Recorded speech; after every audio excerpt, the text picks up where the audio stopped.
Bienvenidas y bienvenidos, queridas amigas y amigos, aquí a Cátedra Democrática. Hoy vamos a hablar de algo sumamente interesante. Fíjense ustedes, la lectura es vital para la defensa de la democracia.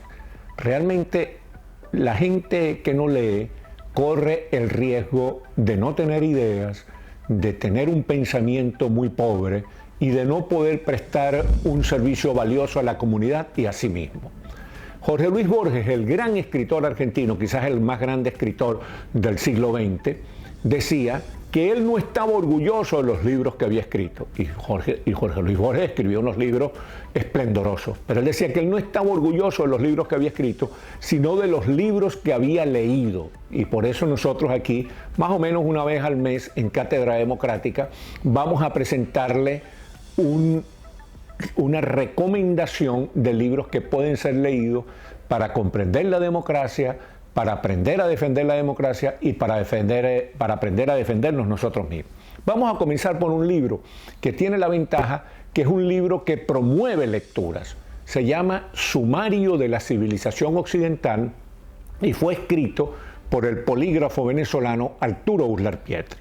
En este libro, Sumario de la Civilización Occidental, Uslar Pietri presenta algunos documentos, algunos trozos de libros o de discursos que son muy importantes para conocer el desarrollo, el devenir, el desenvolvimiento histórico de la democracia. Por ejemplo, comienza con un discurso de Pericles, que vivió en el siglo V antes de Cristo, llamado el siglo de Pericles, allá en Atenas, y en Atenas nació la democracia.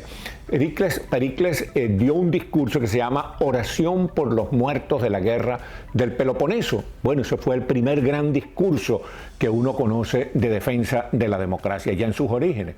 Después tenemos las Catilinarias de Cicerón, también tiene una de las Catilinarias de Cicerón en este libro de Uslar Pietri. Cicerón vivió en el siglo I antes de Cristo y fue un gran senador romano y un gran orador, uno de los grandes oradores de la historia. Después tenemos un texto de un sujeto que vivió en el siglo IV ya después de Cristo, uno de los padres de la iglesia, uno de los doctores de la iglesia, uno de los hombres fundamentales del cristianismo y la iglesia católica, que fue San Agustín, el autor del libro La ciudad de Dios.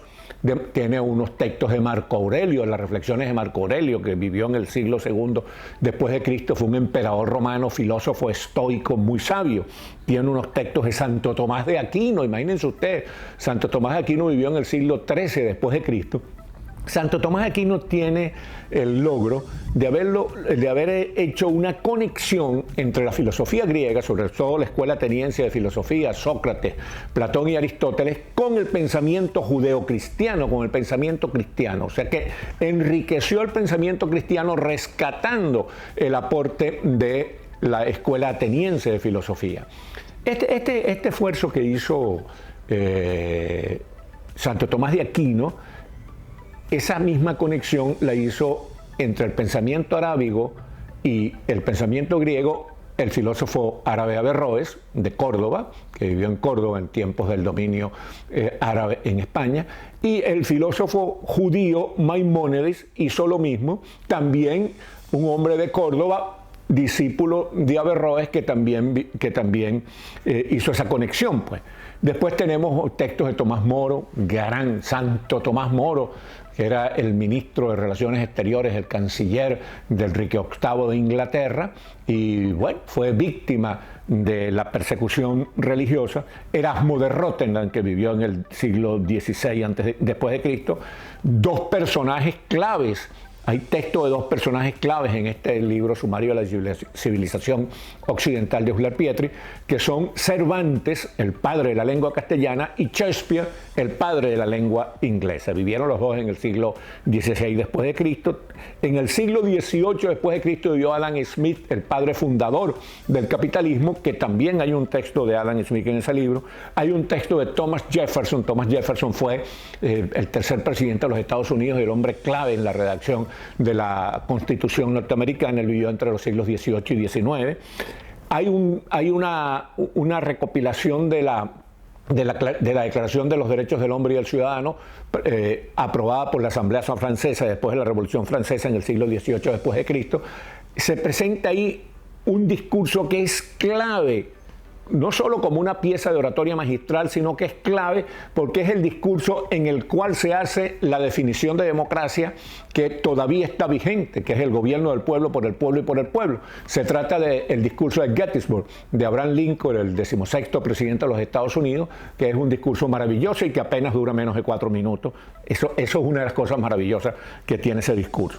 Bueno, también hay un texto del libertador Simón Bolívar, que es el discurso del libertador Simón Bolívar en el Congreso de Angostura, de Domingo Faustino Sarmiento, que también vivió en el siglo XIX, fue presidente de Argentina y un hombre y uno de los grandes educadores latinoamericanos, del gran maestro, el gran rector de la Universidad de Salamanca, don Miguel de Unamuno, etcétera, etcétera.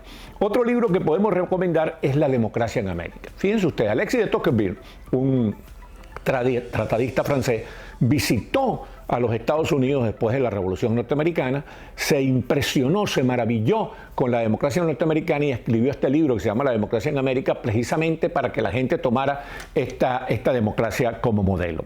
También tenemos un libro ya más contemporáneo, se llama Manual del perfecto idiota latinoamericano, escrito por Carlos Alberto Montaner, Plinio Apuleyo Mendoza y Álvaro Vargas Llosa. Entonces, este libro es un libro muy interesante porque muestra cuál es la visión defectuosa y la acción inconveniente de nuestra gente, sí, ese enamoramiento del populismo de nuestra gente, que hay que combatir, que hay que superar para poder consolidar, fortalecer y proyectar la democracia en nuestros continentes. A mí de este libro solamente no me gusta la palabra idiota, se llama Manual del perfecto idiota latinoamericano. Yo fui muy amigo de Carlos Alberto Montaner y más de una vez le dije que uno no puede utilizar una palabra despectiva, peyorativa, para dirigirse a la gente que quiere estimular a leer y a convencerse de la democracia. Entonces, Carlos Alberto, que era un tipo sumamente inteligente, sumamente lúcido, terminó dándome la razón. Otro libro que vale la pena, que yo le recomiendo hoy aquí, se llama El ogro filantrópico. El ogro filantrópico es un ensayo del Premio Nobel de Literatura mexicano Octavio Paz. En este libro él describe cómo funciona el Estado. Toma como ejemplo el PRI, el Partido Revolucionario Institucional Mexicano, que gobernó durante 70 años y fue lo que llamó Mario Vargas Llosa la dictadura perfecta, porque era una dictadura con apariencia de democracia. Entonces ahí el Estado, el logro filantrópico es el Estado, porque el Estado reparte bienes, reparte castigos, le da ventajas a uno, preferencias y privilegios a uno y se las quita a otro, y termina dominando la vida social y ultrajando a los ciudadanos de una manera realmente deleznable. Entonces vale la pena leer El ogro filantrópico. Otro libro que vale la pena muchísimo es de otro premio Nobel de Literatura, el peruano Mario Vargas Llosa. El libro se llama La llamada de la tribu. Y entonces, ¿qué él presenta aquí? Fíjate, es un ensayo bien bueno, porque en este libro él presenta análisis de varios autores, de varios filósofos y tratadistas que influyeron mucho en su formación.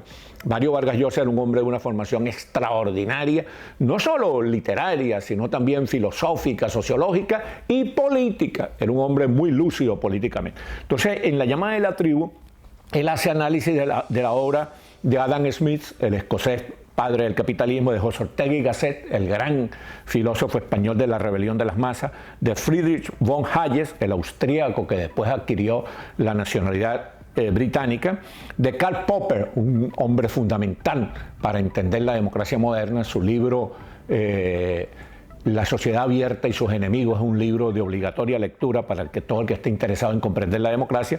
Él era austríaco también y se nacionalizó también en el Reino Unido, en Alemania. Raymond Aron, un gran tratadista francés. Isaac Berlin, este fue un tratadista que nació en Letonia, allá en la parte euroasiática, pero terminó nacionalizándose también británico. De Jean-François Revel, gran periodista y tratadista francés. Todos los que mencioné aquí, salvo Vargas Llosa, ya están fallecidos, pero fueron hombres que dieron un gran aporte al pensamiento moderno. Otro libro que podemos recomendar con mucho interés en que ustedes lo lean es 21 lecciones para comprender el siglo XXI. Este libro lo escribió un joven tratadista judío, se llama Yuval Noah Harari, Este caballero es profesor en la Universidad Hebrea de Jerusalén y en este momento es uno de los grandes opinadores mundiales de más vigencia, de más prestigio. Harari escribió entonces 21 lecciones para comprender el siglo XXI. Y dejé para último, como dicen los norteamericanos, last but not least, es decir, lo dejé para último, pero no porque sea menos importante, sino precisamente porque me interesaba mucho destacarlo, porque uno de los propósitos de este canal Ciudad Democracia y de este programa Cátedra Democrática es que la gente comprenda, internalice, interiorice, tome conciencia de que lo que defiende la democracia es la participación ciudadana. Por eso dejé para comentar este libro de último. El libro se llama Una fábrica de ciudadanos, del muy lúcido y muy prestigioso articulista venezolano Gustavo Coronel. Y eso es lo que trata este libro. Crearle conciencia a la gente de que tiene que participar, que la participación ciudadana es lo que defiende la democracia. Y la participación ciudadana es que participes en tu junta de vecinos, que participes en tu junta de condominio, que participes en tu grupo teatral, que participes en tu grupo deportivo, que participes en tu partido político, que participes en tu sindicato, que participes en tu colegio profesional, pero que no dejes de participar, porque la gran defensa de la democracia es que haya ciudadanos activos, conscientes, protagonistas, que no renuncien a sus deberes, pero tampoco renuncien a sus derechos. Bueno, ya hemos llegado hasta el final de esta Cátedra Democrática. Les pido encarecidamente que se suscriban a este canal y nos manden sus comentarios, porque son muy interesantes para nosotros, y que no olviden jamás que la participación ciudadana es lo que defiende la democracia.